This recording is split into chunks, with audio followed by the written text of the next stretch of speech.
আমি বলছি না ভালোবাসতেই হবে। আমি চাই কেউ একজন আমার জন্য অপেক্ষা করুক, শুধু ঘরের ভেতর থেকে দরজা খুলে দেবার জন্য। বাইরে থেকে দরজা খুলতে খুলতে আমি এখন ক্লান্ত। আমি বলছি না ভালোবাসতেই হবে। আমি চাই কেউ আমাকে খেতে দিক। আমি হাত পাখা নিয়ে কাউকে আমার পাশে বসে থাকতে বলছি না। আমি জানি এই ইলেকট্রিকের যুগ নারীকে মুক্তি দিয়েছে স্বামী সেবার দায় থেকে।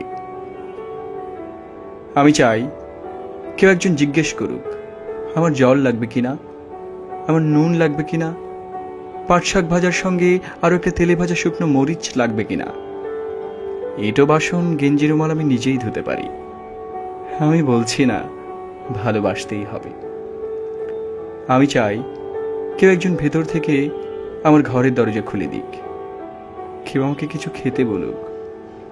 কাম বাসনার সঙ্গী না হোক, কেউ অন্তত আমাকে জিজ্ঞেস করুক তোমার তোমার চোখ এত লাল কেন। আমি বলছি না ভালোবাসতেই হবে। আমি চাই কেউ একজন আমার জন্য অপেক্ষা করুক। কবিতার নাম তোমার চোখ এত লাল কেন, কবি নির্মলেন্দু গুণ।